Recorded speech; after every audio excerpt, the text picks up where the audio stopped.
Suspense story in Bengali. গল্পপ্রেমীতে আপনাদের স্বাগত। একদিন রাতে একটি পুরনো জমিদার বাড়িতে একা ছিলেন রায় বাহাদুর।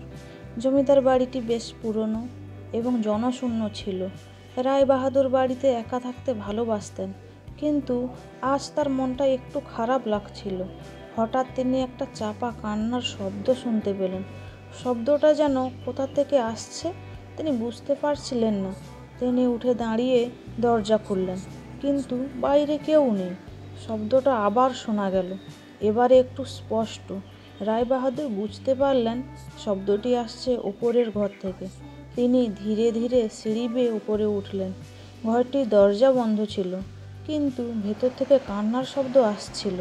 তিনি দরজা ধাক্কা দিতেই শব্দটি বন্ধ হয়ে গেল। রায় বাহাদুর দরজা ধাক্কাতে লাগলেন, কিন্তু ভেতর থেকে কেউ সাড়া দিচ্ছিল না। তিনি ভাবলেন হয়তো তার ভুল শুনছেন, কিন্তু কিছুক্ষণ পর আবার সেই কান্নার শব্দ, এবার আরও স্পষ্ট এবং তীব্র।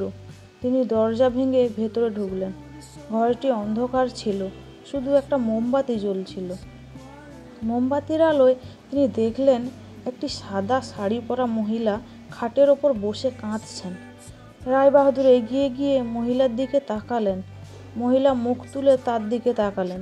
রায় বাহাদুরের মনে হলো যেন তিনি আগে কোথাও এই মুখ দেখেছেন। মহিলা কিছু বলতে যাবেন, এমন সময় রায় বাহাদুর অজ্ঞান হয়ে গেলেন। সকালে যখন তার জ্ঞান ফিরল, তখন তিনি নিজের ঘরে শুয়েছিলেন। তিনি বুঝতে পারছিলেন না কাল রাতে কি হয়েছিল। তিনি উঠে বসলেন এবং কাল রাতের কথা মনে করার চেষ্টা করলেন। রায় বাহাদুর উঠে বাইরে গেলেন এবং কাল রাতের ঘটনার কথা সবাইকে বললেন। সবাই এসে সেই ঘরটি দেখল, কিন্তু সেখানে কিছুই পাওয়া গেল না। রায় বাহাদুর বুঝতে পারলেন তিনি হয়তো কোনো অলৌকিক ঘটনার শিকার হয়েছেন। এরপর থেকে রায় বাহাদুর আর কখনো জমিদার বাড়িতে একা থাকেননি। তিনি সবসময় তার সাথে লোক রাখতে শুরু করলেন, কিন্তু সেই রাতের কথা তিনি কখনো ভুলতে পারেননি। সেই কান্নার শব্দ, সাদা শাড়ি পরা মহিলা আর সেই তার পরিচিত মুখ, এগুলো তাকে তাড়া করে বেড়াতো।